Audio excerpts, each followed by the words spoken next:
Hey, what is going on, guys? RvzStealth here, and in today's video, I'm going to be giving you guys my opinion on the best junglers for patch 5.17. So first up, I have Evelyn. Evelyn, in my opinion, is one of the strongest early game junglers in the game because of her passive. As long as you can find ganks in the early game as Evelyn and get a few kills, if you're playing against like a Devourer jungler or if you're playing against a weak early game jungler, you can definitely snowball the early game to the point where those Devourer junglers won't be very useful and you can just end up ending the game before they even get their sated Devourer because your presence is so strong. So when you are playing as Evelyn, just make sure you are ganking a lot in the early game to take advantage of her just very strong early game. She also can flank really nicely because of her passive and with her ultimate, so if you do get a lead with Evelyn, look to flank with her because that's where she's at her best. And she can also get a massive shield from her ultimate as well, which makes her just really tanky, and she can soak a load of damage in teamfights because of that. Her W also removes slow, so make sure to use this in the right situations during a team fight. You might want to save it for when you're actually slowed rather than using it to engage on the enemies. So it can be used to save yourself in a lot of different situations, and it's also just a really nice tool to get around the map quicker. She also only needs like Runeglaive for damage in my opinion. You can also build Cinderhulk on Evelyn. Personally, I like to go Runeglaive because I just like building my Evelyn with a little bit of damage. I usually like to go Runeglaive and then maybe one more damage item after that depending on who the enemies are. If the enemies are heavy AP, then I might go for a Abyssal Scepter. If I just want some raw damage, I might go for Luden's Echo. So I do like to build my Evelyn a little bit more aggressive, so that's why I tend to favor the Runeglaive over the Cinderhulk depending on my team comp. And she's also great if you do get ahead with her, and she does counter most sated Devourer junglers because she can have that strong early game presence while they are farming in the jungle. And a few cons to Evelyn though is that she is very low after her first clear, so she can't really gank effectively until she goes for her first back. And she doesn't have any CC pre-6, so I would recommend getting the Chilling Smite upgrade on Evelyn because it just makes her ganks a lot more effective. And if you don't do that, then if your bot lane or if your lanes don't have CC to help you engage with, then her ganks can be lackluster. And she is also pretty weak if she does fall behind because she does not have any strong CC. So next up I have Xin Zhao. Xin Zhao is a really good sated Devourer jungler in my opinion because he's just so strong once he does pick up that item, and he can be really tanky once he gets to late game while still dealing a ton of damage because of the sated Devourer and the Blade of the Ruined King. And unlike a lot of the other sated Devourer junglers, Xin Zhao has very good ganks in the early game, so I would recommend not just staying in the jungle as Xin Zhao and trying to get your sated Devourer, look to gank as him as well, because with his E, it gives him the gap close, and then he's got the knock up on his Q as well. So he's just got pretty strong CC, and his ganks are definitely worth going for in the early game. He also has a load of lifesteal. He gets the health back every third hit from his W, and then if you do build the Blade of the Ruined King, you're just gonna stay really healthy in the jungle and while dueling or in team fights as well. And he also does have pretty good CC with his Q, his E, and his ultimate, and he is pretty strong at all stages of the game. He's a pretty strong duelist as well because of his knock up on his Q, and once he does pick up the Blade of the Ruined King, he can pretty much duel like any other champion in the game as long as he does have a little bit of a lead on them. And he does have the gap closer on his E as well, which is really nice for just jumping on the enemy AD carry in the back line.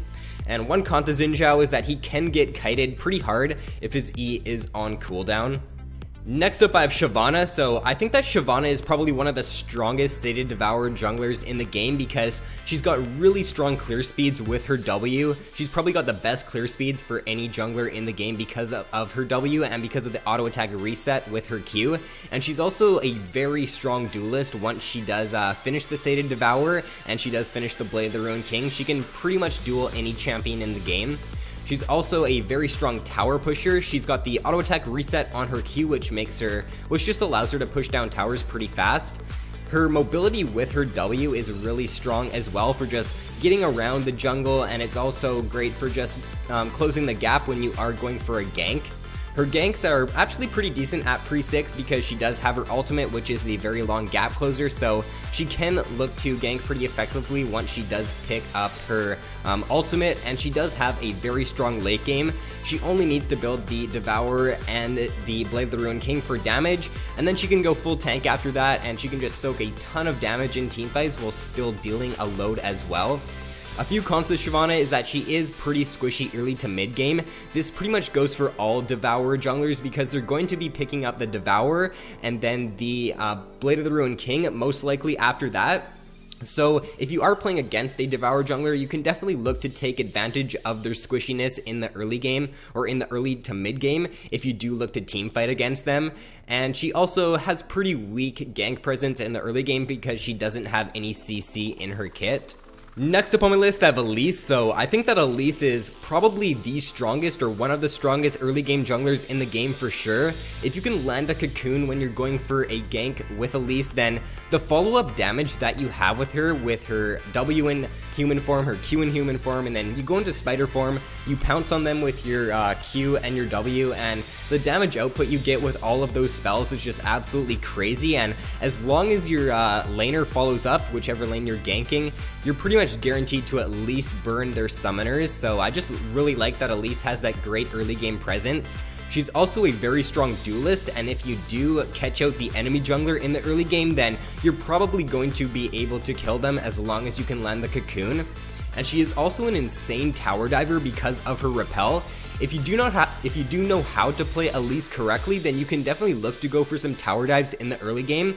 And as long as you can juggle the aggro correctly, like you take a few tower shots and then you go up with your repel, then you can look to make some nice dives. And she's also an AP bruiser, so I like to, it depends on the my team comp, but I'll either build the Runeglaive or I'll build the Cinderhulk. I do like to go Runeglaive on these AP junglers because I just like dealing a lot of damage, and after the Runeglaive, I'll probably end up getting the Haunting guys on Elise, and then I'll usually go tank after that. I'll build Sork Boots as well, but I'll usually go tank after that, and then depending on what the enemy comp has, you could even build an Abyssal Scepter in there as well. So I think that building Elise damage is definitely worth it because if you do land that cocoon, then her follow-up damage is really, really good. And one con to Elise though is that she is harder to play in my opinion because she does have a lot of different combos, and if you can't land your cocoon on her, then she is definitely not going to be the most worthwhile pick for you.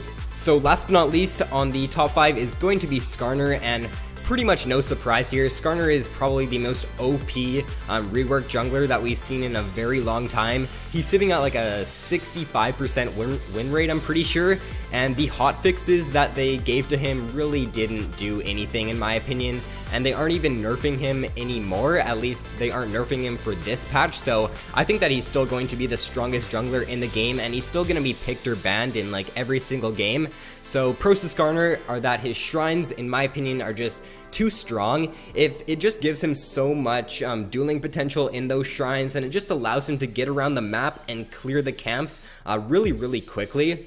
He's also got a very strong early game. His ganks in the early game are so good as long as he can just land his E, because he gets like the 70% slow for 2 seconds. It's something crazy like that, and then he gets the 1 second stun after that if he auto attacks them. So his ganks in the early game are just so good as long as your laner can follow up. And he basically can get a free kill at level 6 because his ultimate is so good as long as he can get that off on the, say he's ganking bot lane, if he can get that off on the enemy AD carry, then they're pretty much dead because he can use his ultimate, and then after that he can just follow up with his E and an auto attack to stun them for even longer. So I just think that Skarner's CC is so strong when he is ganking. And his E, in my opinion, they need to tone that down as well. They either need to tone down the shrines or his E, because that's what's making him super, super strong. I think that they should like reduce the slow on his E by a little bit, because if you land the slow with Skarner, you're basically guaranteed to land the stun after that. So I do think they need to nerf his E a little bit if they want to make him more balanced. And he's also got a shield as well, which makes his clears in the jungle really good. He stays really healthy, and a shield is always nice on any champion in the game because it allows you to take less damage in team fights. He's also got this speed boost with his W, which just allows him to get around the map really, really quickly as well. and he's an insane duelist. Once he does pick up a few items, he can pretty much duel any other jungler in the game.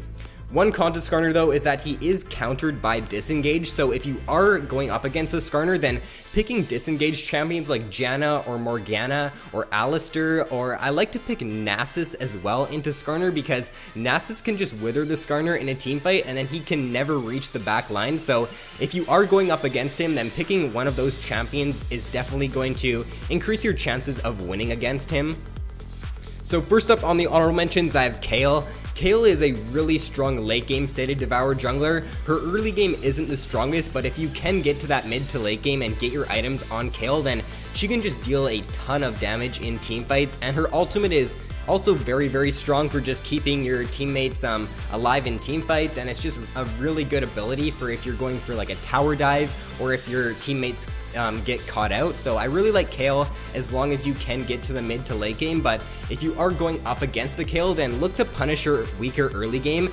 Pick a champion like Evelyn or Elise or a strong early game jungler, because Kayle does not have the best ganks in the early game, which is why she's not on my top 5. So next up I have Vi. Vi has pretty strong early game ganks, and she's got a really strong level 6 gank as well. The only thing that I don't like so much about Vi is that once she goes in with her ultimate, she can't get out, and if her team doesn't follow up, then she's pretty much a sitting duck. So you do have to have some communication with Vi, because even if you do find that nice pick with your ultimate on the back line, if the enemy is playing someone like an Ezreal who can just blink out, then you might find yourself going too deep and just getting blown up right away. So I think that Vi is a very strong pick as long as you can get a lead in the early game and you can just use your ultimate on the right target in a team fight. Next up I have Rek'Sai. Rek'Sai is also a really good early game jungler, so look to take advantage of her strong early game by ganking with her tunnels. Her tunnels are definitely very unique in a sense because she can gank from places where other junglers can't. She can, for example, go down to the dragon pit, use a tunnel into the tribush and just sit there until her next tunnel is up, and she can just gank from behind and gank from places where other junglers can't really nicely. So as long as you can get some good early game ganks off as Rek'Sai, then she can be very effective. Next up I have Amumu. So Amumu is just a very solid tank jungler, so if your team does need a tank, I would definitely recommend picking up Amumu. His team fight is really good as long as you can land a multi-man ultimate in team fights, and his level 6 ganks are one of the best in the game as well because of the CC coming out of his bandage toss and his ultimate as well. So I like Amumu if you do need a tank on your team. Next up I have Jax. Jax is also a really good Sated Devour jungler. If you can get to late game as Jax, then he's pretty much unstoppable and he can deal so much damage in team fights while still being really tanky. So if you are looking for another strong Sated Devour jungler, then Jax is definitely worth to pick up.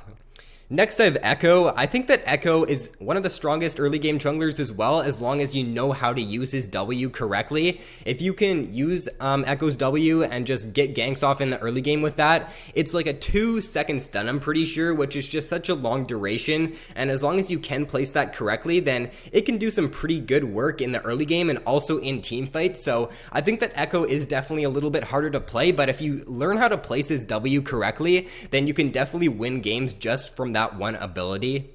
Next up on the honorable mentions, I have Nocturne. So the changes to Nocturne this patch, I think they're actually really good.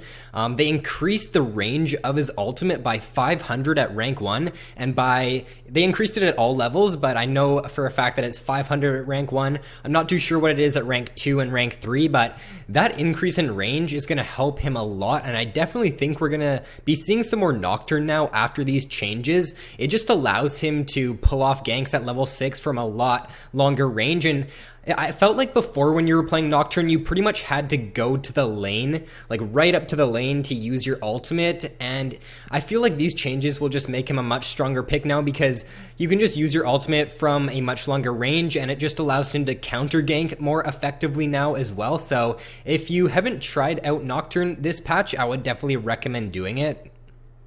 To round out the honorable mentions, I have Rammus, so I'm actually quite surprised that Rammus isn't seeing more play recently. We're seeing like Master Yi being played quite a bit, we're seeing Shyvana played quite a bit, and we're also seeing Udyr, so I'm really surprised that Rammus isn't seeing more play because he's a great counter to those champions, and if the enemy team does have a pretty heavy AD comp, like if they've got an AD top laner, if they've got an AD mid, and their AD carry obviously is going to be AD, then I would definitely recommend picking up Rammus because he can just build full armor, and then he can deal a ton of damage because of his passive while still being super tanky, so look into picking Rammus if the enemy team does have a heavy AD comp, or if they do pick Master Yi, because in my opinion, I think that Rammus is the hardest counter to Yi, because as long as Rammus can taunt Yi in a team fight, then that Yi is pretty much useless. So if the enemy team does have a Yi, then definitely insta-lock that Rammus, because I think that he is the hardest counter to him. So that is all for the video, guys. If you enjoyed, then be sure to drop a like and subscribe if you haven't already. Thanks for watching, guys. Have an awesome day, and I will see you in my next video.